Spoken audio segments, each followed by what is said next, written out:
Assalamualaikum warahmatullahi wabarakatuh. Perkenalkan, nama saya Farita Alicia Febriani dengan NIM 64251833, kode kelas 642I07. Pada kesempatan kali ini, saya akan mempresentasikan artikel yang berjudul Fenomena Korupsi Bantuan Sosial di Indonesia.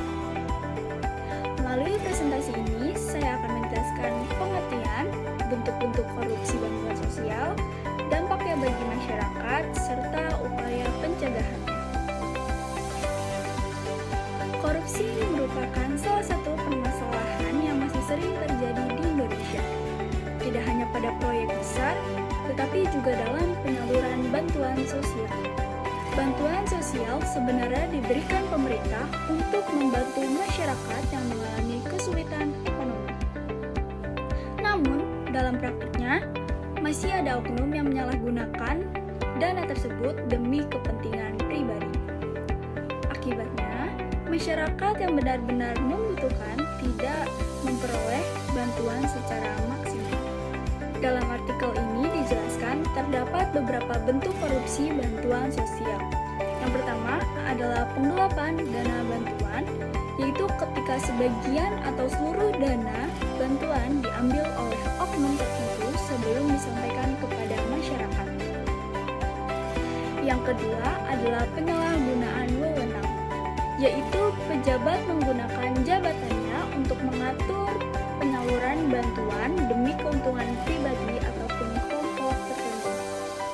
Lalu yang ketiga adalah nepotisme, yaitu memberikan bantuan kepada keluarga atau kerabat meskipun mereka sebenarnya tidak memenuhi syarat sebagai penerima bantuan.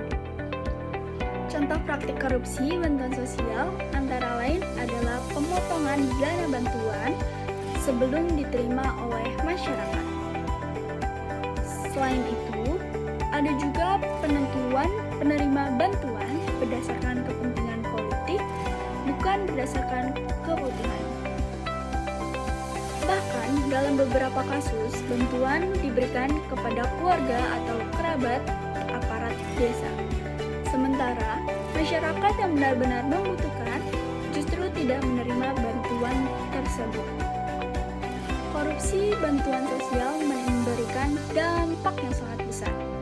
Dampak yang paling dirasakan adalah masyarakat miskin semakin menderita karena bantuan yang seharusnya mereka terima menjadi berkurang atau bahkan tidak diterimanya sama sekali.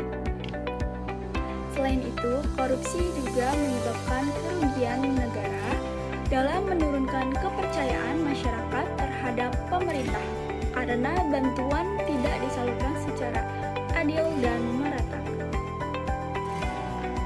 Untuk mengatasi masalah ini, diperlukan kerjasama dari berbagai pihak, seperti pemerintah perlu meningkatkan pengawasan dalam penyaluran bantuan sosial agar lebih transparan dan tepat sasaran. Selain itu, penggunaan sistem digital yang dapat mengurangi peluang manipulasi data, serta penegakan hukum yang tegas terhadap pelaku korupsi juga harus dilakukan agar memberikan efek jerah kepada para pihak-pihak. Di sisi lain, pendidikan anti korupsi juga perlu ditanamkan sejak dini agar masyarakat memiliki sikap yang jujur dan bertanggung jawab. Sebagai penutup,